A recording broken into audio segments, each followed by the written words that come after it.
Pourquoi footballeur attitude? Je vous explique pourquoi je me suis lancé dans cette aventure de footballeur attitude. Parce que j'estime que dans la vie, il y a un bien qui est inestimable. C'est un luxe, c'est l'autonomie.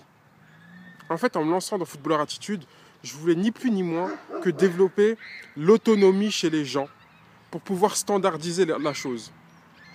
En devenant autonome, vous allez pouvoir vous entraîner dans votre coin, faire vos exercices et progresser sans être à la merci de personne. Prenez un élément comme Roger Federer. Roger Federer, la dernière fois, il disait, à un moment donné de sa carrière, il n'arrivait plus à gagner. Il n'arrivait plus à gagner, il avait mal au dos, il avait des douleurs dorsales. Ce qu'il a fait, c'est qu'il a pris son préparateur technique, avec qui il bosse depuis 15 ans, il l'a mis en vacances, il l'a mis en congé. Il a pris son préparateur physique et il s'est envolé pour Dubaï. Il lui a dit, je ne veux plus toucher une raquette. Je ne veux plus toucher une raquette. Pendant 15 jours, il lui a tout reformé, tout ce qui est la ceinture abdominale, les dorsaux. Ils ont travaillé ça durement pendant 15 jours. Au bout de 15 jours, Roger Federer, il s'est dit, ok, c'est bon, je suis au point. Il est reparti en Suisse, il a mis en congé son préparateur physique, il a rappelé le préparateur technique, il lui a dit, ok, maintenant je suis au point, tu vas me faire bosser mon service, j'ai envie de retrouver le service que j'ai perdu, mon super service que j'avais avant. Tu vas me faire des milliers de services. Et là, il a bossé le service. Il a retrouvé son service, il a retrouvé son niveau. Et ça, il dit dans la voiture au lendemain de sa victoire à Roland. Et quand tu vois ça, tu te dis, voilà, le gars a tout compris. Le gars est devenu autonome. Tu vois un mec comme Roger Federer, c'est du luxe, tout simplement. C'est la quintessence du sportif qui écoute son corps.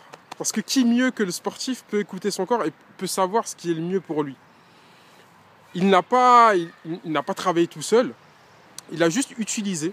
Il a utilisé les compétences de chacun. Il a utilisé les talents. Mais il n'était pas au détriment. Il n'était pas au service de ses talents. Il les a utilisés pour lui-même. Parce qu'il savait ce qui était bon pour lui. Parce qu'il avait des connaissances. Et parce qu'il savait ce qu'il allait le faire progresser. Ben vous, c'est pareil. Vous, c'est exactement pareil. C'est la démarche dans laquelle je m'inscris, tout simplement. Et j'ai envie de le faire d'autant plus que parce que c'est possible. Donc si c'était utopique, si c'était un doux rêve et je me disais ouais, ça serait bien que tout le monde devienne autonome, etc. Mais malheureusement, c'est pas possible. Je l'aurais pas fait. Mais figurez-vous que c'est possible. Parce que dans le sport, dites-vous bien qu'il existe un outil qui est le pourcentage. Et cet outil permet de standardiser les choses. Comme à l'usine. J'aurais pu très bien continuer mes séances individuelles que je fais aux sportifs avec mon petit cercle fermé et je fais mon rôle de préparateur physique. Mais tant qu'à faire, puisque je peux propager tout ça autour de moi, toutes ces connaissances, je peux les propager autour de moi, je le fais. Et ça, c'est rendu possible grâce au pourcentage. Le pourcentage, c'est un langage universel qui permet de standardiser les choses. Par exemple, aujourd'hui, moi, je peux appliquer le même exercice pour un joueur de Ligue 2 comme pour un joueur de DH. Parce que si demain, je dis aux joueurs de Ligue 2, pour travailler telle chose, je dis n'importe quoi, pour travailler telle chose, il faut que tu travailles à 90% de ta charge maximale en musculation, je peux aussi le dire à la personne de DH. Et chacun, en travaillant 90% de son maximal, dans son coin, aura les mêmes fruits par rapport à son corps. Je ne suis pas en train de dire, ouais, toi tu vas travailler à 90 kg et toi aussi tu vas travailler à 90 kg. Là, ça serait biaisé. Là, ça serait pas pareil pour le joueur de Ligue 2, 90 kg, et le joueur de DH. Mais 90% de son maximal, là, ça devient intéressant et on va pouvoir standardiser. Et la deuxième chose aussi pour laquelle je le fais, et justement, c'est plus un secret pour vous, c'est que je suis en train de préparer une sorte d'attaque du football français simultanée.